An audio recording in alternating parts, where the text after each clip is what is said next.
Welcome to Comfort Zone. This is a podcast all about pushing the host outside of their, comfort zone. This episode is sponsored by listenlater.net. I'm Christopher Lawley, a YouTuber and, now podcaster. I'm joined each week by Matt Birchler. Matt, how are you doing? I'm doing splendid. We're coming off WWDC week, which is tons of fun, and I don't think we're really going to talk about it on this episode, so... Great. That's the nice thing about this show is it's not really a tech news show. It's kind of a tech news adjacent show where we talk about stuff we like. So we're also joined every single week by Niléane. Niléane, how are you doing? I'm all right. It's been a week. Yeah. And you're right. We are on our own cycle here on Comfort Zone. So, I had a realization after our second episode that I keep bringing a negative energy to my items. I was a little down on the Vision Pro in episode 1. I was pretty down on Perplexity last week. And so this week, I wanted to bring something that I just enjoyed. And thankfully, something came up that was new, and pretty cool. And that is the Theater app for the Vision Pro. So the app's called Theater. It's from Sandwich, who's like an advertising company and now has started doing some development. They also make an app for the Vision Pro, I think, called Television. And the idea of both of these is basically you can take videos that you have or that are on YouTube and watch them in this app in a theater. They have a couple theater, like fully immersive theater environments you can choose from. And in their television app, it's on a TV that you can kind of place in your room wherever you want. And it's kind of cool. The app is free. So if you have a Vision Pro, you can just download it and check it out. I think the free version lets you play video files you have on your device, as well as some like pre-selected YouTube videos that they have. But there's a $4 in-app purchase if you want to unlock everything, which lets you watch any YouTube video, unlocks a couple more theaters you can watch in, and will give you the like additional video sources, video types in the future. So I think they've kind of implied that maybe immersive videos not distributed through Apple might be able to be watched through here one day. But yeah, so it's just a fancy way to watch videos in your Vision Pro. And from that perspective, it's kind of cool. I don't know. I know, Chris, you've got a Vision Pro. I think you watch video on it. Do you use the immersive environments, or you just kind of like have floating windows in your space? If I am sitting down to watch something, so like I watched the first 2 episodes of Acolyte through Vision Pro. I did full immersive, did the Disney Plus theater, and watched it that way. So definitely like that, just because of my ADHD and like I'm not like looking around. I'm focused on the thing at hand. And like the nice thing about like obviously I live with somebody, so like I can just be focused on the task at hand. Yeah, actually, similar story for me. I watched the first 2 episodes of The Acolyte in Disney Plus. I did the Tatooine environment. For whatever reason, I just really enjoy the more fantastical environments. I find them just a little different. I like the Tatooine one as well. The nice thing, I was just wanting to try like another one. I use the Tatooine one for all the Star Wars stuff, but I just wanted to try the Disney Plus theater to kind of see if it was a different experience somehow. I don't even know what I would mean by that, but it was also very late at night and I just wanted to watch it. I had just gotten back from vacation and was literally getting ready to go to WWDC. It was the only time I was going to have to watch The Acolyte. So I just wanted to try that one, but I like the Tatooine one, and the Avengers Tower one is pretty cool too. There's a lot of fun Easter eggs in that. Yeah, I feel a little bit with these immersive environments, we're kind of in the early days of like iPhone app design, the kind of skeuomorphism era where like, oh, you would watch this in a theater, so we're going to make a 3D theater that you can sit in.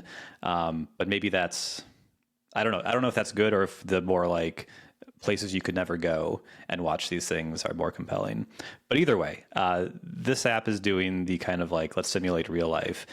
And I think that's good. I think that it's well executed. The theater looks good and all that. But what was really interesting, and the reason that I wanted to talk about it today, is that they did, to launch the app, kind of like to get some buzz around the app, they also live streamed the talk show, John Gruber's WWDC show that he's been doing for many years now.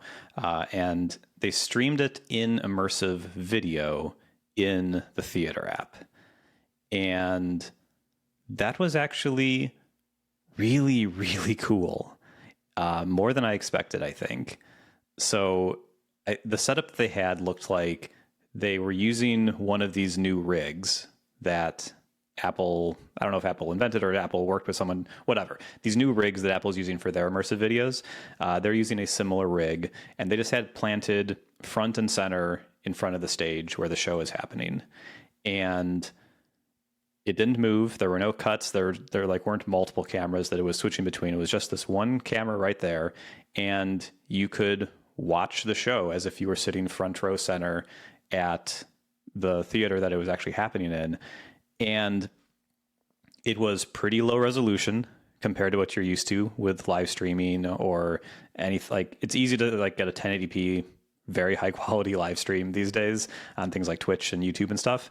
But this was not as good. It was a lower quality. It's a much bigger video file, I'm sure, that's coming over, but much lower quality. It was choppy most of the time. Like, the animation was definitely not perfectly smooth. But despite that, it was super compelling. I kind of loved it. Like, they were making jokes on stage, and I was laughing at the jokes way more than I would, I think, if I was watching it just on YouTube. Like, it felt more like I was at a live show, even though that technically there's tons of things to improve. Like, it felt very real. It felt like I was watching something 3D. I was in the space, and it's one of those things where I shared a video, a screen recording of like 30 seconds of it. We'll try to put that in the show notes. And I don't think that captures the feeling. I had people like saying like, oh, the video doesn't look great. It looks pretty choppy. And like, all of that is true. But like, when you're in the experience, it actually feels really, really good. And I don't think I'd want to watch everything like this, but like, for a live show, it was kind of awesome in a way that I didn't quite expect. I thought it would be okay. And if I saw like what the video quality was going to be, I'd probably say, oh, it's kind of a bummer, but I loved it. I thought it was really, really great. Just to be clear, there was no one there with you, right? No. So there was no one there with you. You're in an empty theater. So every other seat is empty. The app does let you choose generally where you want to sit. So there's kind of a grid with the 9 seats. So you can sit like left, middle, or right, and then front, middle, or back of the theater. The only one that made sense for this was front, middle. Yeah. So it's kind of like the TV's app immersive environment where you can set theater mode and then like pick where you're sitting in the theater part, like the very front or the balcony or something like that. Yeah. I found with this one, the when immersive video works for me, it's when, in like the Apple ones, it's when you feel like you are the camera, like it's a first person perspective. And since the like actual camera was kind of in the front row at the show, that was the only seat that felt right to me. Yeah. It's the only one where you were close enough to like see the depth and everything of the people on stage, because it is a 3D video. Like, you are seeing depth on stage and you can move around and everything. But at the other seats, it was kind of weird. It was kind of like watching a video on a screen, whereas that front middle seat did feel like, oh, I'm actually here in an empty theater, but like, I'm actually here. Interesting. I didn't go to the talk show this year. I literally was that the day it aired, I didn't leave Apple Park until almost 6 o'clock, and that's when the doors opened and with traffic and everything.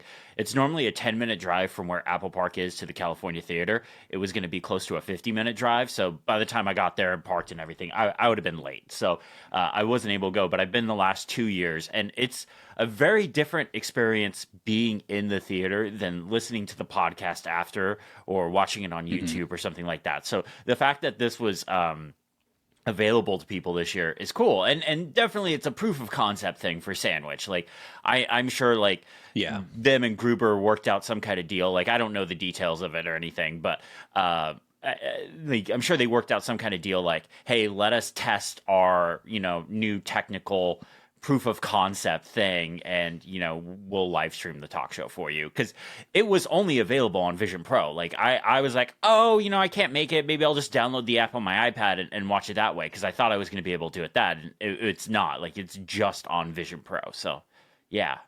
So definitely, like, some marketing for them, some agreement, but like, it was really cool. And like you said, there is a difference between being in the room during a live show and then listening to a recording afterwards, like podcasts or live, like shows like this. And again, I'm going to keep saying it because I wouldn't believe it if someone told me this, but I've done it now and I do believe it, is I did get that feeling of being there. And if I like was in it for a few minutes, I would feel like I was there, and I would like laugh along with the crowd as if I was there, which sounds so weird, but is what happened. And I think this is the sort of like thing that makes me more excited about the Vision Pro than some of the things where I'm disappointed in like how it's not the productivity machine that I wanted. I think the more sorts of things we can get like this that give me an experience that I cannot get on my other devices, I think it'll be just good for the product in the long run, and hopefully for Apple's sake, make it a success. Nice. That's awesome. I'm really happy like this worked out for you. I didn't bring my Vision Pro to WWDC. Like I plan on putting Beta 2 and all that stuff on it as soon as I basically get off this podcast. I'm gonna load up the beta on it and play around with it. But like I want to use it for more, and I think one of the things that's going to enable me to use it more is actually in Vision OS 2, the beta, is keyboard pass-through, because I'm a big environments user. Like, I love the environments. I don't want to, like, if I just want to see the room around me, I'll just work on my iPad. I love the environments because I have ADHD. I'm able to block out the world around me and just focus on the task at hand. And now in Vision OS 2, keyboard pass-through is a thing, though it's only for the Magic Keyboard. Why do you keep doing this to me, Apple? Like, you're killing me. There are other keyboards. There are other much, much better keyboards, but... Keyboards with USB-C. Oh, yeah. Imagine. Yeah, or keyboards with actual travel on the keys and customizable and proper mechanical keyboards, and not what you call your MacBook's keyboard. They technically call the MacBook Pro's keyboard a mechanical keyboard. And I mean, technically it is, but it's not. Oh boy. Well, I like my Magic Keyboard. Just wanted to say it. Okay. No, that's fair. There will definitely be a challenge where it's build a mechanical keyboard, and we're gonna get you on our train. Sure, if you give me the money, I'm up for it. Honestly, I will send you the parts. I'll do it. Yeah. Chris is like, I am not lacking in parts. I literally just bought big Costco storage bins to put all my excess mechanical keyboard parts and stuff in, and because I was like, I don't know what to do with these. I don't want to throw them out because I know I'll use them in the future, and like, it's good stuff, but like, I didn't know where to put them. So yeah, it's a whole thing now. All right. So anyway, there's our WWDC talk that we promised we wouldn't do. Terrible. It does sound good, your universe where you guys have Vision Pros and immersive videos. Sure would like that. It's coming soon to you. Like, when does it launch in France? July 12th. I'm not getting it though. Oh, okay. But my question for you is, you'll be able to go to the store and they'll have demos at the store. Will you go to the store and do one of the demos? Oh yeah, I will. Okay, yeah, all right, cool. Yeah, do the demo.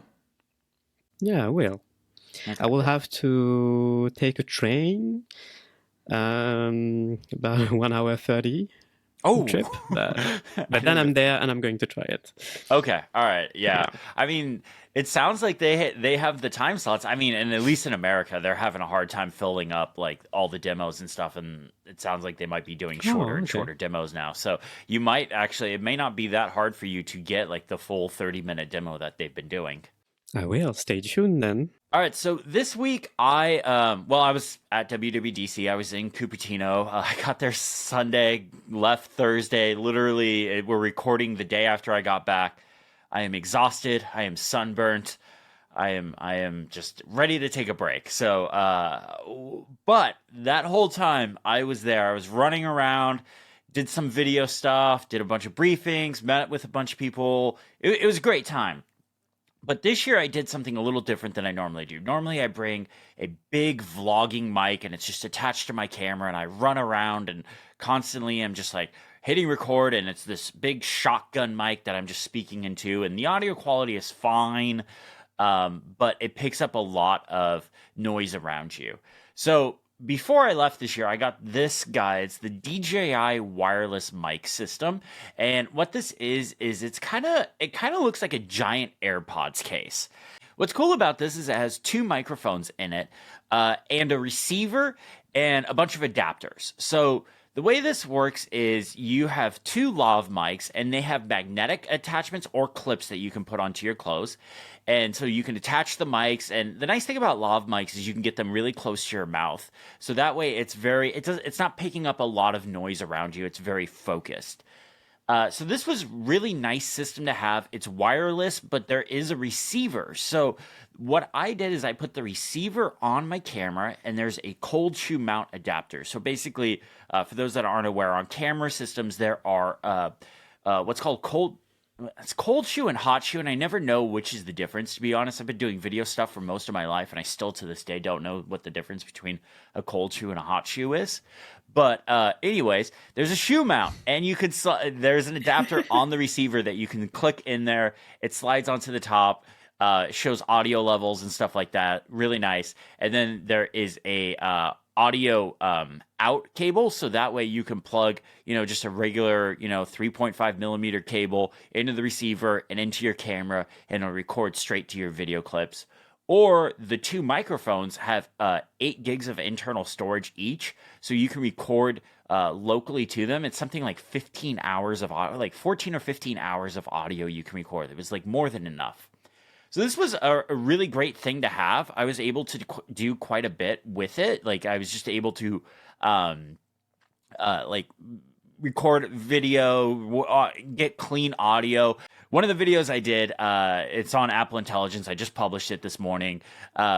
I recorded in front of the Apple Park Visitor Center. There are a ton of people around there. In fact, when I was recording the video, somebody was literally buffing the outside of the visitor center, and they were like going right behind me. I mean, they were doing their job. Like I wasn't mad or anything. I'm like, you got to do what you got to do. But the mic did a good job of like kind of canceling that noise out. Because it is directional. And I did use like some of the Final Cut features like noise removal and stuff like that just to clean it up a little bit. But the mic itself did a really decent job at like canceling out car sounds and people talking and things like that.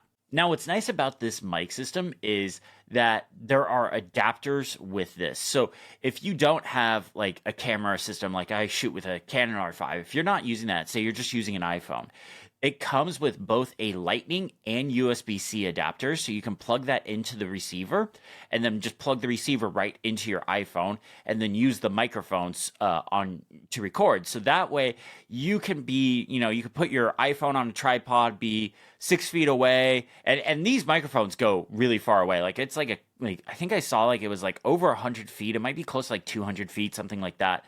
So you could be really far away. I don't know why anyone would want to be that far away from the camera, but you can. And for a demo. Yes, yeah, exactly. The nice thing is you can plug it right into your phone. It will record right into the video that you're recording on your phone, so you don't have to go back and sync up audio if you don't want to. But again, you can record directly onto the mic. The mics have USB-C, so you just literally plug your mic into your computer and you copy those audio files over.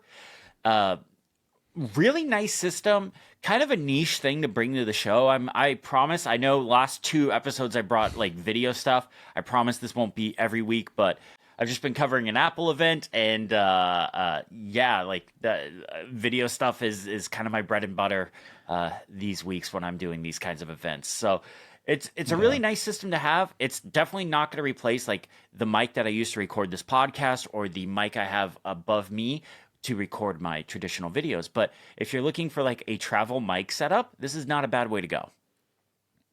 How do these travel?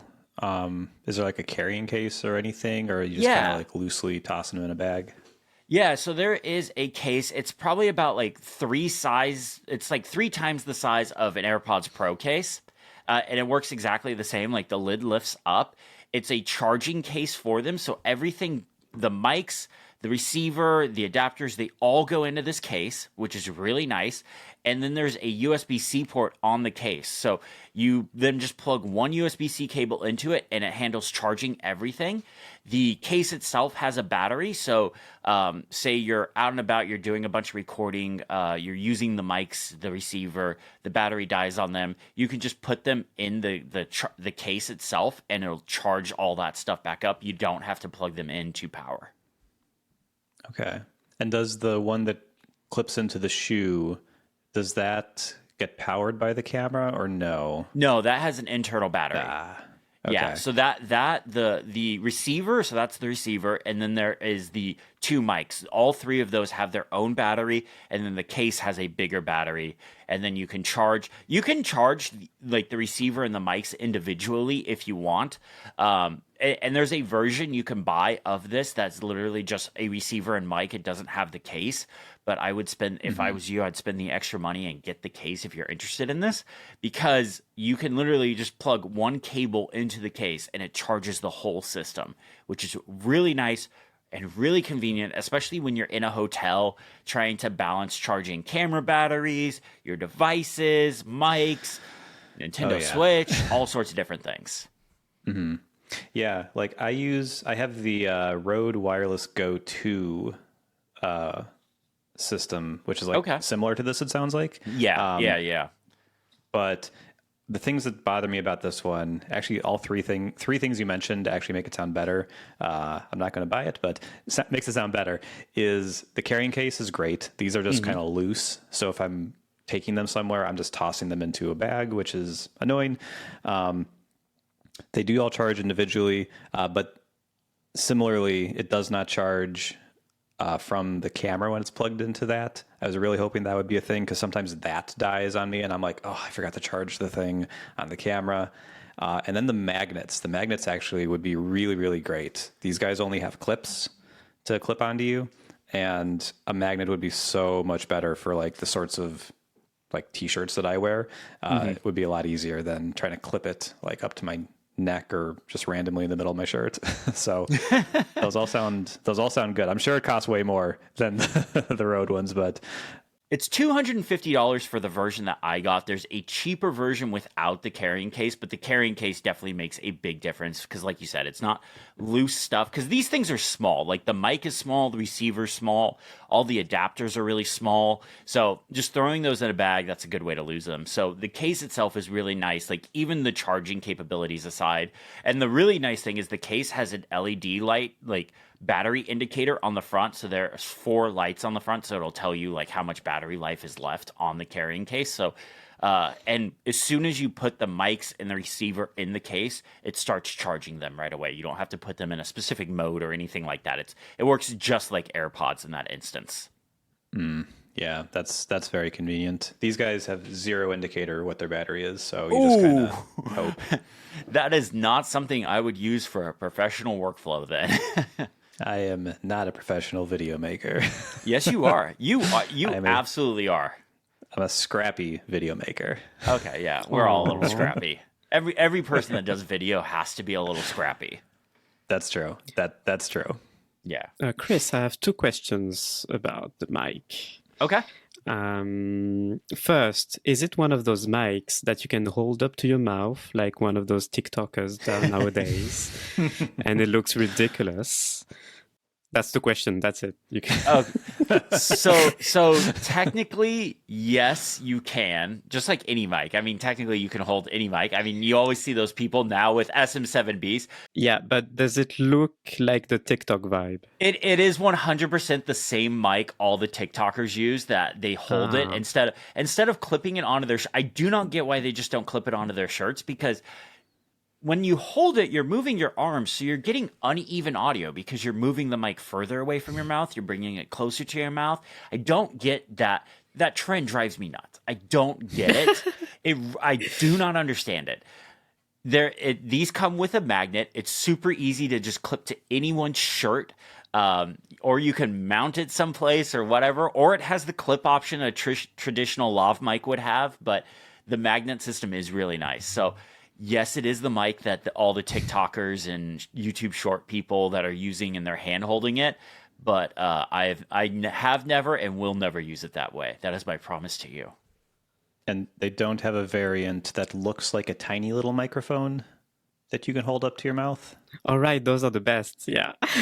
Oh, the ones where like people are like pinching it. It's like the lav mics, but they're like pinching the clip thing. I especially don't get that. I'm like, what are you doing? You look like you're holding like this little dainty thing. Like, what are you doing? I don't know. Some people. Perfect. I really wanted an excuse to have your opinion on that. So that's good. Next up, you talked about plugging into the iPhone directly. Mm-hmm. How is iOS handling that? Is that all right? Yeah, iOS has handled external mics really well for a really long time. It does a really good job. I haven't used it for any production stuff, but I've done some tests with it. I tried it with the built-in camera app, and my pick last week, Kino, as well. I tried it with that as well, and it worked fine. The audio from the microphones and from the receiver gets baked into the video, so it's using that mic and not the iPhone's mic. So it's really nice. So if you're, like I said, putting your iPhone on a tripod and standing 6 feet away, or in Niléane's case, I believe that's about 2 meters. Thanks. Yeah, no problem. I did that conversion on the fly. You're getting much better audio than you would get if you were using just the iPhone's mics. So if you're even somebody that's doing just like iPhone videography or something like that, this might be something to look into. Nice. And for comparison to I was using the Rode VideoMic Pro Plus. That was all the stuff I was using for travel videos before I got this system. And that mic's like $400, and that's this like big shotgun mic that has to sit on the top of your camera. It has its own independent battery system. It uses micro USB to charge. It's really annoying to travel with. Oh, this is so much nicer to travel with. This has basically replaced that. I will probably look for somebody to give that the Rode VideoMic Pro Plus to in a bit, once I am positive these DJI wireless mics have proven themselves. Yeah, micro USB is a deal breaker in 2024. The only thing worse than micro USB is micro HDMI, and that's on my camera. And I was a little late to the recording because I was dealing with micro HDMI issues. I hate that port so much. I hate it. Why can't and why? This episode of Comfort Zone is brought to you by listenlater.net. Listen Later gets you through that big pile of articles you've been saving to read later. I actually use Listen Later myself and have gotten tons of value from it. With Listen Later, you can enjoy more of your reading list by listening to the articles that you saved. And how it works is really easy. When you find something you want to listen to, just email the URL to your Listen Later account. Listen Later will use the latest and greatest AI models to turn that article into a spoken narrative with amazingly realistic voices. Then the audio version of the article is delivered to your personal podcast feed that you can follow in any podcast app that you'd like. I've personally used Listen Later to listen while I'm walking the dog, while I'm doing workouts, while I'm doing chores around the house. And because it's just in the podcast app, the articles are just there for me. It's super easy to not forget about it and listen to them right away. It can even translate articles, so for example, you can save a French article and listen to it in English, which is pretty rad. And Listen Later has a very fair pricing model that scales to your needs. It's built on credits, so you buy credits and use those credits to translate articles into audio. Once you've used all of your credits, you can either automatically or manually, whatever you prefer, reload your account and keep using it. How much you spend is always up to you, though. So visit listenlater.net today to learn more and sign up for free. When you're ready to buy your first credits, you can get a 20% bonus on your first purchase by contacting Listen Later by email or through their support channels and just mention Comfort Zone. Again, that URL is listenlater.net to start listening to your reading list today. Our thanks to Listen Later for their support of Comfort Zone and of Mac Stories. This week I wanted, so just like Matt, I wanted to have a more positive vibe because that went downhill last week. So I tried out 2 accessories by Switchbot, if you know that brand. Yes, very familiar. Yeah, I've heard of it many times and never tried it. It's actually pretty cool. So I got actually a few months ago. I already got the Switchbot Hub 2. Yeah, that's the name.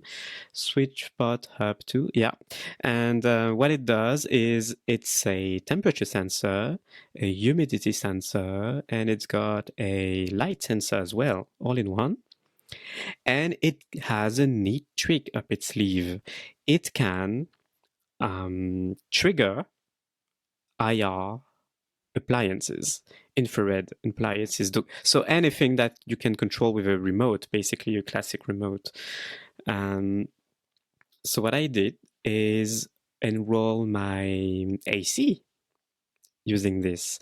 So now I can control my AC in a home app using that hub. I also got the SwitchBot bot. So it's just the bot. It's the initial product that gave birth to the company, I guess. And that's a little thing that you stick on top of any button, really, even a light switch on the wall. And it's got a tiny arm that's so cute, and which will. Oh my god, it does. It's got a tiny arm that comes out and presses the button for you, and you can program the bot so that it has multiple modes. Basically, it can work with one-way switches. So that if it's just a press, or if it's a rocker that has 2 positions, it can also trigger that as well in both positions. So that's really neat, and I'm really happy with these 2 products. They work really well. There is one issue though, and that's where it's maybe going downhill again. Oh no! This week. Oh no! SwitchBot doesn't have in any of their product native HomeKit support, right? So you have to use their app, their iOS app. But recently, the SwitchBot Hub 2, the one I got Matter support. So that's good news. Yeah, it means you can enable it in the app and it will show up in the home app like any HomeKit accessories. So that's the Matter idea right here coming in clutch, I guess. And that works, although it is so buggy, guys. Oh no. SwitchBot, get your act together or something. Or I don't know if it's SwitchBot, if it's their fault, or if it's the Matter support that's garbage in general. Like the Matter standard is garbage in general. I don't know. I've only had a couple of other Matter accessories, which are Eve products. So smart outlets, which I can upgrade to Matter using the Eve app, and that worked well. Although there's absolutely no point in doing that if everybody in your house just uses HomeKit. But yeah. So yeah, SwitchBot's Matter support is garbage. It doesn't work. There's a huge latency between when you press the button in the app and when the bot or the hub actually does something. So I wanted to go another route to add these 2 devices in the home app. I wanted to leverage my Homebridge instance that's on my server in the living room. I guess I can talk another time about the server in the living room. I think I mentioned it, but it was on the secret pilot episode that we did, right? So nobody's heard that. But yeah, I have a server in the living room with a Homebridge on it. And there's a plugin for SwitchBot accessories that you can install, which adds HomeKit compatibility to your SwitchBot accessories. That works a lot better than the native Matter support. There's a lot of downsides, of course, because you have to set it up. It's not super easy. You have to read through a bunch of documentations on the GitHub page, so that may not be the most welcoming place for everyone. But once you're done setting it up, it works so well. There's no latency. I believe it's just using the SwitchBot's native API, so that's why it's so fast. Yeah, so I compared a Homebridge homemade plugin and the company's native HomeKit support via Matter, and I'm afraid the homemade stuff works better. Yeah, the open source amateur thing is better than their actual service. That's not great. Shocked. I'm shocked, I say. Impossible. Right. I don't know, guys. I think over the past few years, I've been extremely disappointed by the promise of Matter. I think it's an excuse to get into this for me, but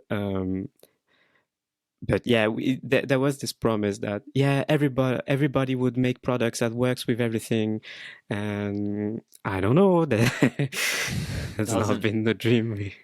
There's a few Matter products I have, and they work worse than just like dedicated HomeKit devices. Like if they go through Matter, one thing I am interested in is, so for iOS 18, well, all the OS updates that have home app support, it looks like they're getting the new Matter update later this year. So it's going to bring like robot vacuum cleaners and stuff to the home app, which I'm excited about. But I am like, is this going to work worse than just going into like the native app for my robot vacuum cleaner? Or is this, because I want everything to be in the home app. Like I have Homebridge installed so I can get everything in the home app as well, but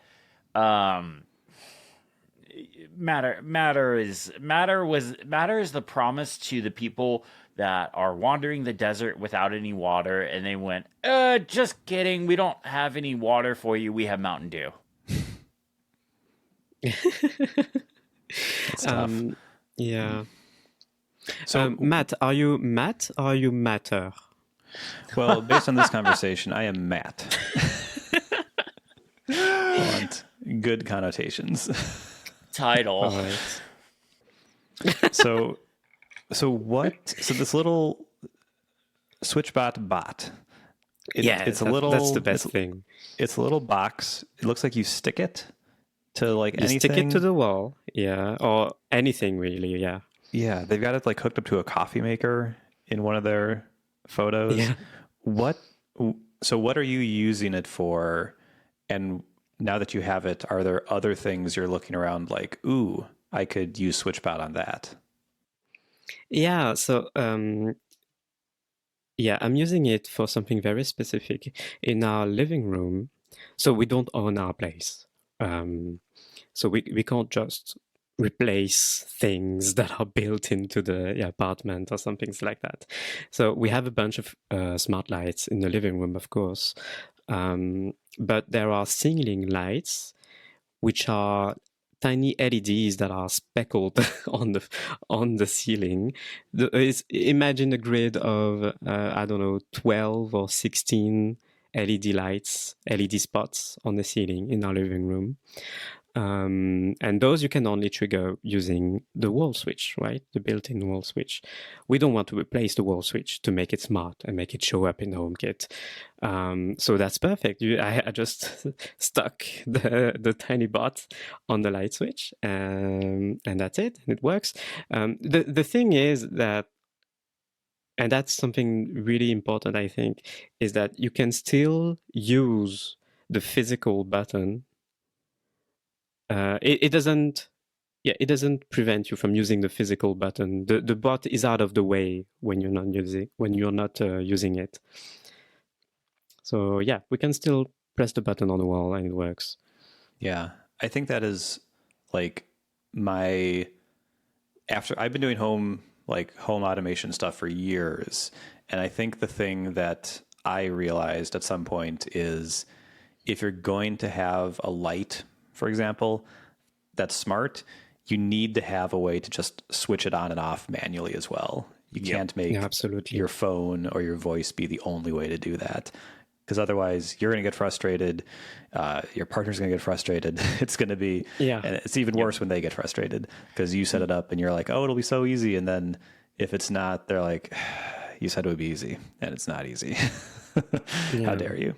So yeah, anything like this where the switch is still available, I think is really cool. I have something, it's a little different to this, but I have something that kind of like, for my living room, I have a similar situation where there's a switch that controls all the ceiling lights, and it goes on top of the switch so that there's like a button that goes on top of the switch. So you can't actually switch it. The switch is always up. It's always on, but it is basically a smart button that'll toggle it between on and off for you, and has like a dimmer and everything. I'll try to find a link to that. It's on Amazon, but I'll try to find a link to that for the show notes because I've had a lot of luck with that, and it definitely improved our old situation, which was all smart, like have to do it through the phone.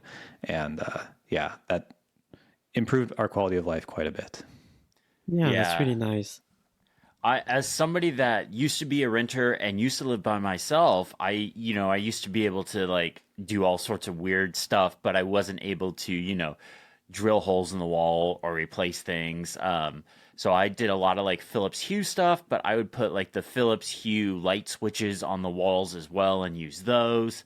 But now that I own a house, I am going down the Lutron Caseta route, and I'm gonna save this for a future episode once I finish the project. I literally just started ordering everything, but I didn't want to start installing it and then leave for WWDC and like my girlfriend not be able to turn on lights because that would not lead to a happy relationship if that was to happen.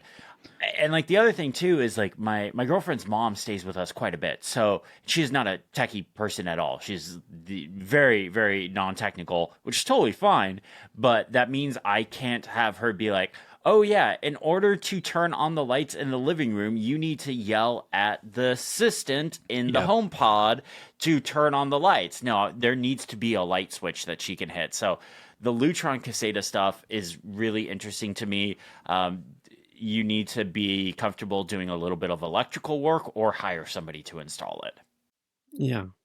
I think the other thing, the hub too, it kind of feels really, really smart. And I guess that's their way of doing things, SwitchBot. The fact that you can just program IR commands. And the way it works is you launch the app, and you enroll a type of device. So in my case, that was an AC, and it's going to guide you, right? It's going to say, all right, point your physical remote at the hub, and start pressing buttons. And you can assign commands to each IR command, and yeah, becomes a smart device, and it's a really smart way of doing things. So I guess the way it works is that the hub too has an IR emitter, and it replaces your remote basically. Nice, yeah. I'm trying to think what I would use that for. I know this was a thing that like Android phones had for a long time. I think they called it an IR blaster, where you could do a similar thing, and then I think those died off eventually, but it does sound like a cool way to automate things that are not smart. Like my TV does not connect to any smart home anythings, but it would be kind of cool if I could ask Siri to turn on my TV. Do you have an Apple TV plugged into your TV? I do. Okay, so do you have CEC on your TV? I do. It So does you do can- that, but it's Oh, yeah, it doesn't work all the time. it's slightly annoying, but yeah, Okay. it's as reliable as Siri likes to be, I would say. See, what's interesting for my TV setup is the TV works just fine with CEC. My issue is my sound system. For some reason, when I moved, I'm literally using the same cables. There's nothing different. The sound system isn't even plugged into the internet. But for some reason, all of a sudden, CEC is not working right with the sound system. But it works fine with the TV. And it worked fine at my old place. Like, it worked perfect at my old place. It would turn on with the, like, if I turn on the Xbox or the Apple TV or something, it would turn on the sound system. If I turned it off, it would turn that off as well. But now it doesn't always turn on. Sometimes it does. Sometimes it doesn't. Sometimes it turns off. Sometimes it doesn't. Sometimes it just stops responding and you can't control the volume until you go up and unplug the thing and plug it back in. It's getting replaced because it's driving me wild. And more importantly, it's driving my girlfriend wild, and that's the reason why it's really getting replaced. Yeah. Us nerds will tolerate a lot. Yeah. All right, when's the challenge? I can't wait. Challenge. All right. Challenge. Niléane, it was your challenge. What did you make us do? All right, I asked you and myself to revamp your dock on your main nice. device. Yeah. Nice. Who would like to go first on what'd you do to your dock? Let's start with Matt. Matt, what'd you do? Okay, so you are starting. You've successfully chosen what is likely the most boring answer. So last week we agreed I would do my phone, which admittedly kind of restricted me to how crazy I could get because I only get 4 icons. So, I at the start of the week, right after we stopped recording, I emptied out my dock and tried using my phone. And I forget exactly what was in my dock before. I think it was Messages, Ivory for Mastodon, Overcast, and YouTube. Those are the 4 apps I had in there. And I took them all out and I was like, let's see what I actually need in there. Like, what do I want my phone to be? What do I find myself like accessing quickly the most? So let's just make the most utilitarian dock possible. So I am back to 4 icons in my dock and 3 of them have changed. Messages is still there. Messages has been at the bottom left of my phone for a decade, and it's never going to move. I just do too much through Messages, and I need it to be there. So Messages has not moved. But I did make some other changes to the other ones. So ever since we started working with Mac Stories, I'm suddenly an avid Discord user. And I have so many messages going through Discord now, and I moved Discord, which I don't love, but I need. I moved it into my dock because it is something I'm constantly going into a couple servers. So that's moved in there, and that's made me use Discord a little bit more, which is nice. I also moved podcasts into there, so Apple Podcasts instead of Overcast.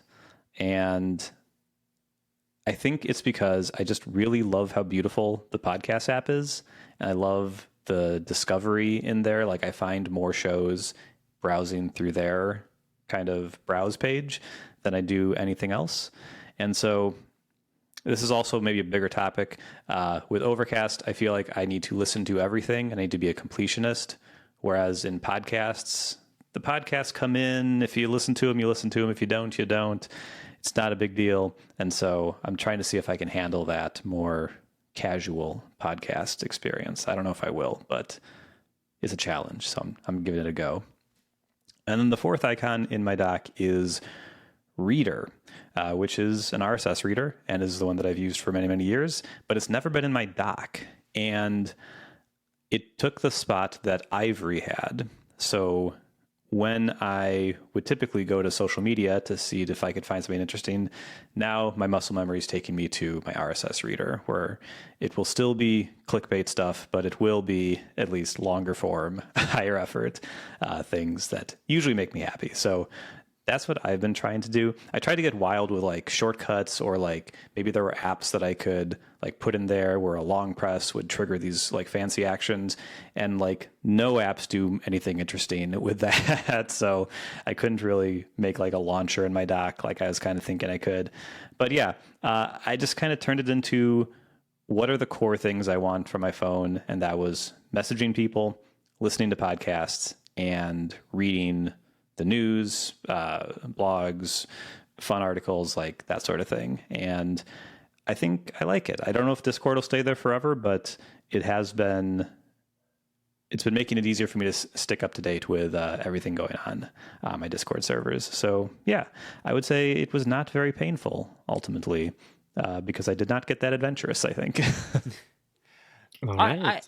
I think you did a good job. I like that you swapped out apps. That's good. I fully agree with Apple Podcasts being really good these days. And I want to say that on a more superficial note, the Apple Podcast icon is really good. I like that it's colorful, saturated, and it's got a nice gradient. And yeah, I like it. It's a good icon. Yeah, it's very good. And they added a whole bunch of, again, this is not a WWDC episode, but they did add in iOS 18, which I'm running on all my devices dangerously. They added a whole bunch of little kind of nice UI features that just make using the app even better. So, and then the transcripts are great. Like it's super awesome. So yeah, it's an underrated app, I think, on in Apple's ecosystem. Definitely. Although it's super popular, so it's not that underrated. But amongst nerds like us, it might be underrated. So the device I did was my main device, which is obviously my iPad Pro. Like that's the device I work from. So when we initiated this challenge, it was before WWDC. It was the Friday before. When we completed the challenge, it's after WWDC. So just keep that in mind. So my dock has looked like this, and we're going to put links in the show notes so you can go ahead and go and look at them if you want. You can see my stuff, Niléane's map. We'll have links in the show notes so you can go check them out. My dock has looked like this for probably at least the last year or so. Definitely since the action button came to the iPhone, because I think the last thing I swapped around was putting Action Cut in the dock. So I have Files, which Files, the icon has actually been swapped out for the Finder icon. This is still my old dock. I hate the Files app icon with a passion. I think it's a bad icon. So I swapped it out with Finder, which is a much better one. Now it looks like you're on the Mac. Exactly. Like a lot of people think, like, how did you get Finder on your iPad? I did not. It's Files. It's just using the shortcut method of replacing the app icon. You fixed the Files app. Yeah, I fixed the Files app. Yep. Personally fixed it by just swapping out an icon. Yep. Fixed it. Hero. I wish it was that easy. Then I have Safari, Mail, Things, Fantastical, Obsidian, Drafts, GoodNotes, Reader, Raindrop.io, Final Cut Pro for the iPad, Lightroom, Photoshop, Photos, Music, Messages, Ivory, Discord, for the same reasons Matt said, Shortcuts, Action Cut, and then it's the app library. One thing I did do a long time ago is I disabled the recent apps. And if you do that on the iPad, if you disable the recent apps in the dock, you actually get 3 more spaces to put apps. So it brings it up if you have the 13-inch iPad for a total of 18 apps that you can fit in the dock. So, and I use all of that space. So that's kind of my old one. You guys can go ahead and click on the after dock link in our show notes, and things look similar. I didn't swap out any apps for, I just couldn't. Like, there are apps I want to put in my dock but I'm on the betas for them and they haven't officially been announced, so I can't put that in there because then I would leak them and I would feel bad if I was taking that away from the developers. So in the After Dock one, if it ever loads on my computer, let's see here. What you'll notice right away is I have iPadOS 18 installed on this iPad. This is my sacrificial iPad that I'm using for all my testing stuff this summer. Not my production iPad, but the docks are the same. They just don't have the fancy new dark mode icons that I really like. The new dark mode icons in iOS and iPadOS 18 are really good, especially photos and maps. Those two in particular jumped out to me right away, and I absolutely love those. Music looks good. I really like the dark mode icons. Have you guys seen those yet? I am not a fan of all of them, but some are great. Like you said, the Photos app looks really, really good in dark mode. The icon looks really good in dark mode. But you said the Maps app? The Maps one. I like the Maps one. In the Yeah. Maps icon, it looks bad. Really? I like it. I actually. It looks like I they just added a negative filter on top of it. I guess. I guess. I don't know. I think it looks kind of interesting. I like Alright. it, but Alright. yeah, It looks pretty good. I'm with you, Chris. I think it looks pretty good. All right. Like we said last All right, week, I'm I the will be hater then. shocked if we ever all agree on something, which is kind of the thing I love about this show. Like it's absolutely the thing I love about this show. So, but I like the dark mode icons. The other thing I did is to kind of match the theme. Obviously, third-party apps haven't updated to support the dark mode icon stuff. Like it was literally announced on Monday. There's no way they could have updated. I mean, they're not even allowed to use the new API stuff and submit that to the App Store until September. So, what I did is on icons that support multiple app icons, I went in and purposefully picked ones that had black backgrounds. The Ivory one is the one I've always used. I switched my Raindrop.io one to one with a black background. I changed the Discord one to like this kind of cosmic dark one that looks really good. But I didn't go in and do any like icon theming for any of the other stuff. I just didn't want to. The only app that I do that for is Files, because again, I hate that app icon so much. I will deal with the shortcuts bar that shows up at the top every time because of how much I unreasonably hate that Files app icon. Yes. But so I kind of did that. And then I also went in, and the last app icon in my dock is a shortcut called Action Cut. I made a video about this.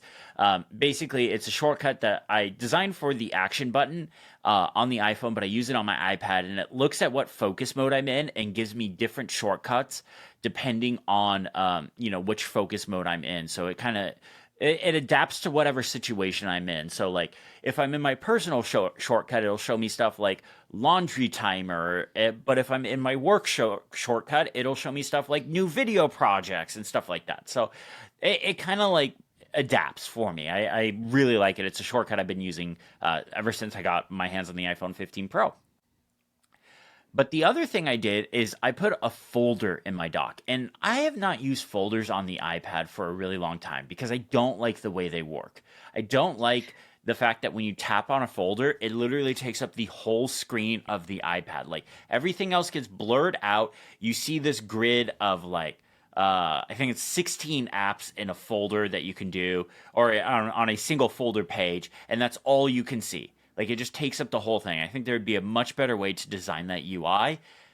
It's not good, but I was like, you know what? There's a lot of small utilities I've been using lately that I like have to use Spotlight to get into or add them to Stage Manager or something like that. Let me try like putting a folder in the dock. So I put a folder in the dock, and you guys can go into the show notes for this, and there is a link to the folder dock, or it's called Folders for Utilities.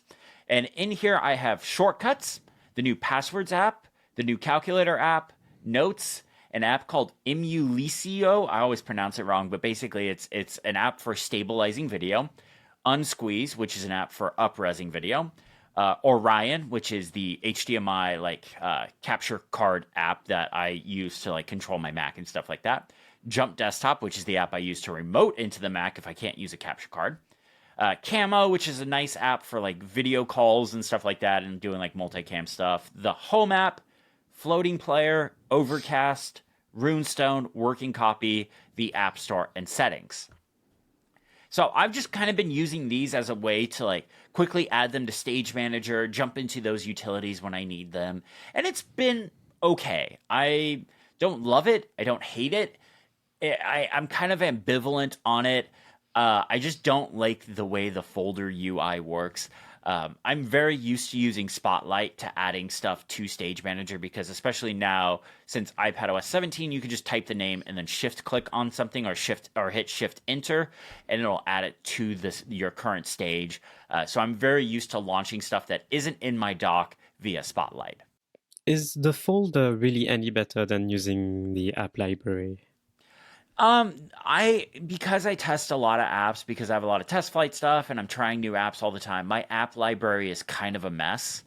And my problem with the app library is it's based on the categories of apps developers pick. And a lot of times developers pick categories that they know their app will do good in, not the category the app should be in. Like my classic example is Ferrite, the podcast editing app, is under the entertainment category for some reason and not the creative category. And that just drives me wild because I absolutely will like think, okay, Ferrite's a creative app, so I'm going to go into that first, and it's never there. So there's a lot of use cases like that. And then there's stuff like test flight stuff where like test flight apps don't go into those categories. They go into their own separate categories. So that folder becomes a mess, especially like in the summer. I just took all the test flights off my devices because we'll start getting test flights for the new updates here really soon. So that's going to become a mess. So I don't know if it's better for most people, but in my case, I think so. Yeah. So I revamped, in quotes, my macOS dock. So let's look at my initial dock, how it was a week ago. My dock has been this way for months. I've not touched it in months. So in order, there is Finder, of course, which I can't change. Safari, Fantastical, Ivory, Threads, Messages, WhatsApp, Telegram, Discord, the Home app, MimeStream, my main mail client, podcasts, music, Day One, Photos, Pixelmator Pro, Figma, Apple Notes, Visual Studio Code, GitHub, Obsidian, and Warp. Warp is a terminal app. Then on the right side of the dock, I've got two stacks. One stack is where my screenshots go. And the second stack is the default downloads folder, followed by the trash can, of course. So my dock is at the bottom of the screen, which is the correct place where docks go in general in life. Yeah. And so hear me out. And the issue is I can't. My first thought when going into this challenge to revamp my dock was, let's try to move my dock somewhere else. Let's try to put it on side. On the left side, like Matt. On the right side, like weird people. So I tried that. The issue is that if I put it on the left side of my display, then it becomes horrible to switch my cursor to be on my second monitor, which is on the left. Okay, yeah. Yeah. Right? Because That's then true. the dock sits in the middle of the two. And having a second monitor on the left means that your cursor doesn't bump on the wall when you go to the left. So that's an issue, and it became really hard to just click on things in my dock suddenly. So I tried it to put it on the right side of the display. So now you can click my second link in the show notes, which is my newest version of my dock, the one I'm rocking right now. The icons that are in there haven't changed much except for one thing. Actually, two things. One thing is I removed the Threads app. So there's no Threads app, of course, on macOS. It's a web app, right? It's a Safari web app to open the threads. So I removed that from my dock. because I don't use it that much, and I'm kind of a Threads hater, so I'm just trying to be more positive. So let's not use it as much, and I'm going to be fine. So I removed it from my dock. And let me just say, guys, when trying to remove anything else from my dock, I could not last an hour before I put it back. So let me tell you which ones I try to remove. I try to remove the home app. There's a reason why I have the home app in my dock. Because oftentimes when I'm at my desk, I just want to control my lights the lights that are at my desk, the lights in the room. And Mac OS does have home widgets. They are so bad, I just never want to deal with those again. They are really buggy, and they are widgets, so it comes with the inconvenience of having widgets on macOS. They're either on your desktops, you have to squash your windows away to see them, or they're in your notification center, and that's just a mess in and of itself. So yeah, I like having the home app in the dock. I can just quickly click it and control any lights and close it again. And the home app is actually pretty good on macOS. It's just basically the same as the iPad app, and it launches fast. And yeah, so I like having the home app in there. I tried to remove it. I just couldn't. I put it back right away after about an hour.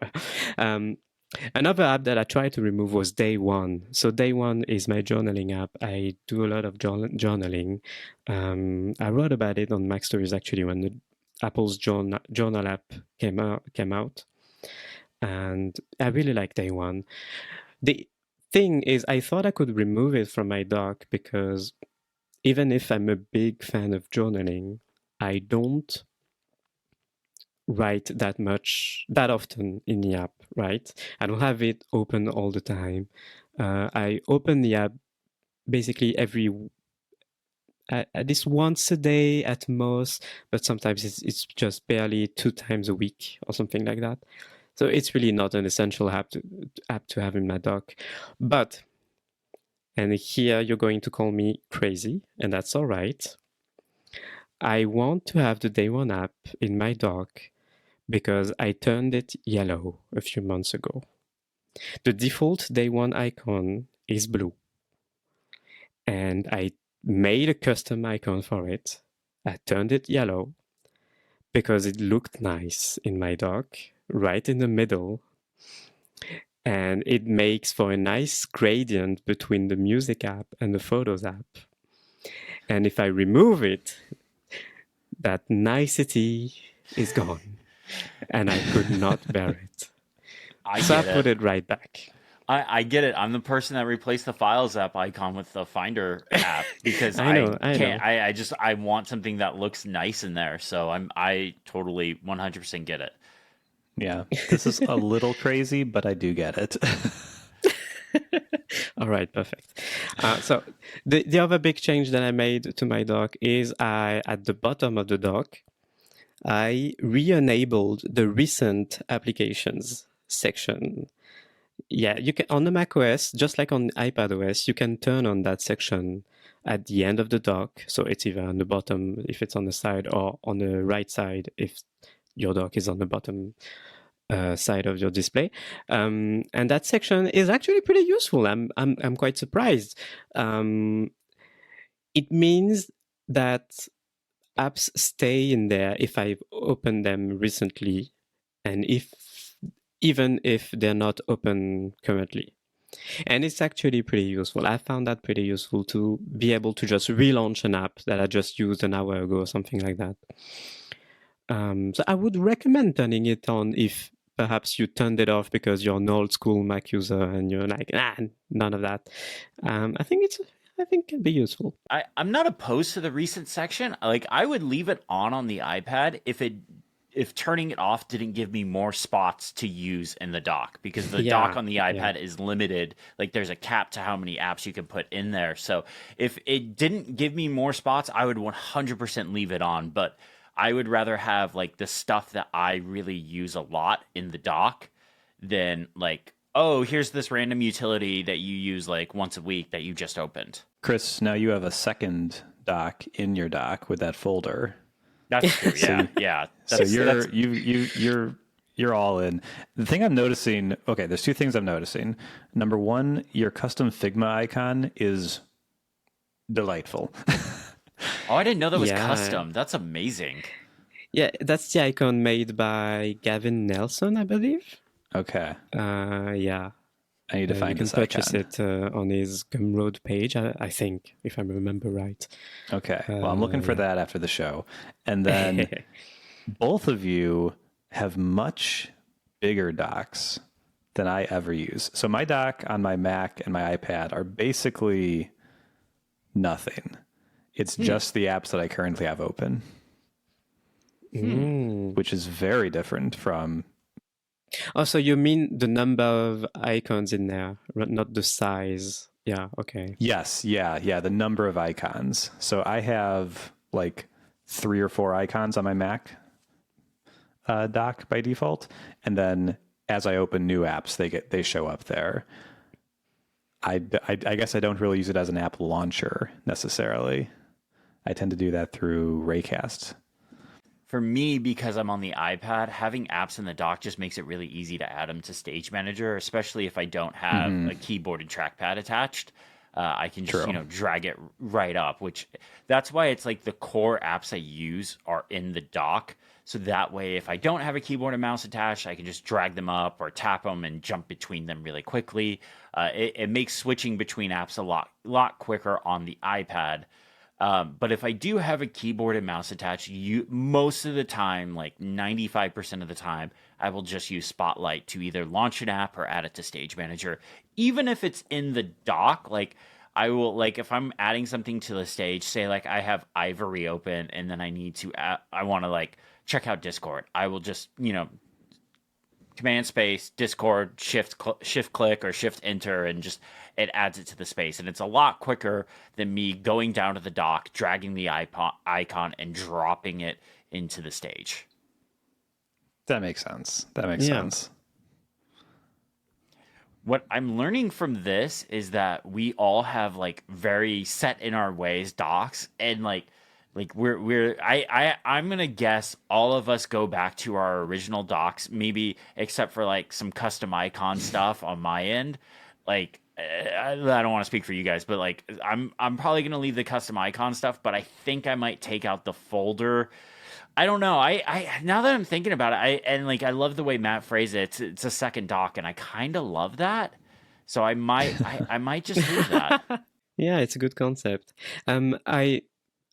There's one more thing.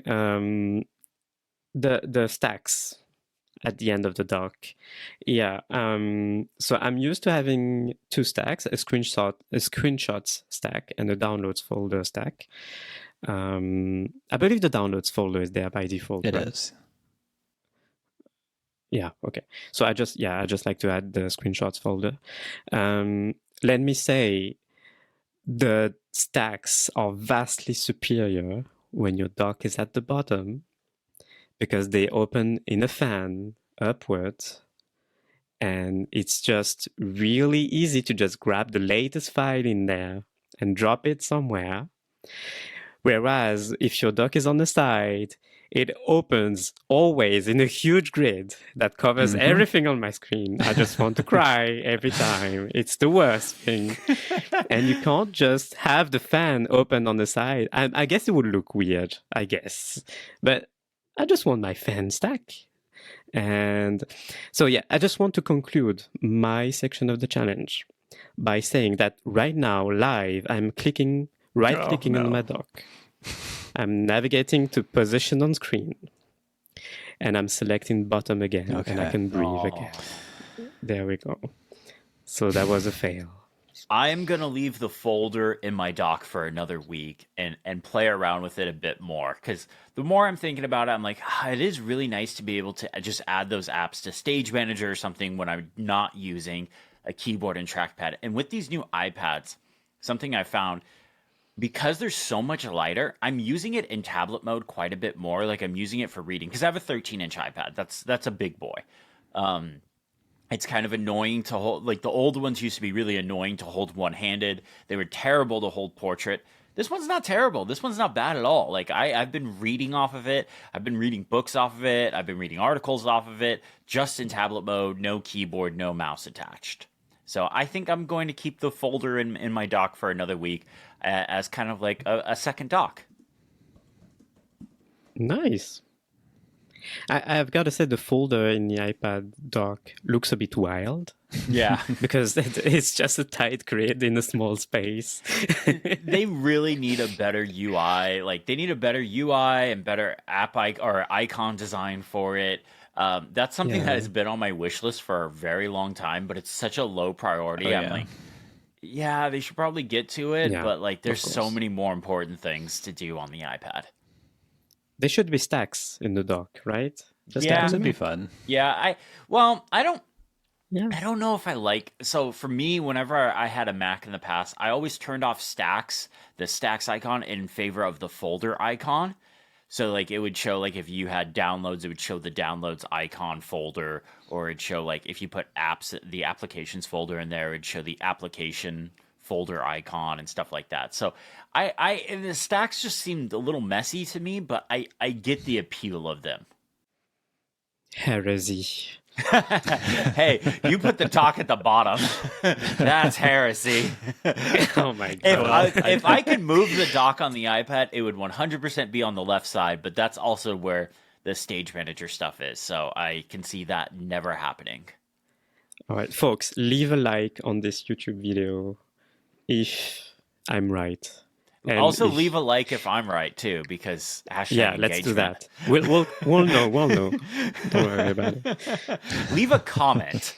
There you go, and you can find us on Mastodon as well and let us know. Yeah, if you agree with me, then hit the subscribe button, hit the bell. If you agree with me, smash the subscribe button and smash the bell. This is why you're the pro YouTuber. Is it highlighting right now? Is that a new thing, right? Nah, smashing it's been around for a while because it just seems way more dramatic. I mean, now in the YouTube app, when you say subscribe or like, I think the buttons light up in the UI. Do they? Oh, yeah. Oh, okay. Yeah, I'm the world's worst YouTuber because I don't actually watch YouTube videos. All right. Oh, Chris. I watch Matt's and a few others, but that's about it. Okay, then that's fine. I just realized I had to backtrack because I had a lot of friends on here. Are you guys ready for our new challenge? Yes, I'm excited. What do you have for us, Matt, this week? I'm really excited. Okay, so the new challenge is hopefully pretty easy, although it might be bad if you've been reviewing apps for a long time. Oh, no. My challenge is to go to the App Store on your iPhone or iPad, whichever one you prefer, and go to the top apps. They could be the top free apps, top paid apps, and find an app that you've never installed. So not one that has the open icon, not one that has the re-download icon. We need a price or a get button next to it. And find an app you've never, ever, ever installed. The most popular one you can stomach installing and put it on your device and see how it goes. Ideally on your home screen so you can stare at it all week. Do you know what one that is for me? Do you know what one that is for me? What is it? I have never downloaded it. It says Get next to it. TikTok. Never have once downloaded in my life. Oh my god.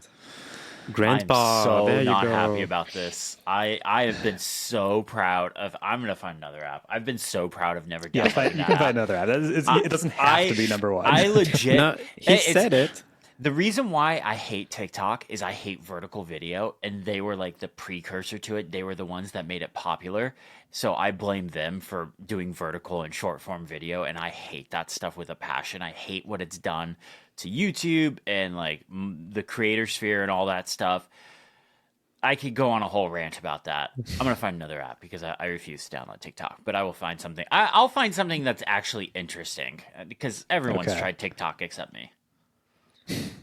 I love this challenge, but I'm afraid what I'm going to find. My top app is Temu, so I'm going to just Next week, you're going to see me with a whole bunch of cheap garbage around me. Oh my god, my grandparents love that app so much, and I keep trying to tell them like it's not what you think it is. It's not, you're not getting these amazing deals or anything like that. Microsoft Teams. Am I going to install Microsoft Teams? Yes. Yes, Microsoft Teams. Yes. Yeah. And it needs to be like a team of one where you're just like literally talking to yourself all day. I'll just send you invites to No, I did my time. We all used Microsoft Teams. That was my last big project in IT other than dealing with COVID stuff, was getting Microsoft Teams set up for everyone in like a almost 300 person company, and it was a disaster. Oh my God. Literally got abused from day one. It was a nightmare. So that's it for this episode of Comfort Zone. Thank you all so much for listening. Our thanks to listenlater.net for sponsoring this video. Matt, say goodbye and tell people what you're up to and where people can find you. Well, you can find me on YouTube, A Better Computer. Find me on my blog, birchtree.me. And yeah, I'm just enjoying the summer, taking a break, and mostly just working on this podcast with you fine people. So looking forward to next week. Aw, shucks. Yeah. Niléane, tell people goodbye, where to find you, what you're working on. I know you probably have a really busy summer in front of you. Oh, yeah. So I just won't get into it right now, but there are snap elections happening in France. And it's both a nightmare and really exciting, but mostly a nightmare. So I'm going to talk about that on Mastodon. Find me there. And maybe I'll write something on MacStories next week. Probably. Yeah. Nice. Well, I'm Christopher Lawley. You can find me on YouTube. It's my name, Lawley. Or you can go to the untitled.site, and links to all of my stuff are there as well. Our thanks to MacStories for hosting this podcast. We are a MacStories podcast after all. It's great being there. It's been really fun.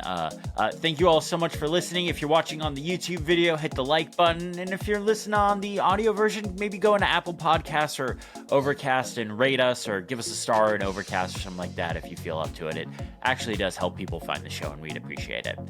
Thank you all so much for listening. Have a great day.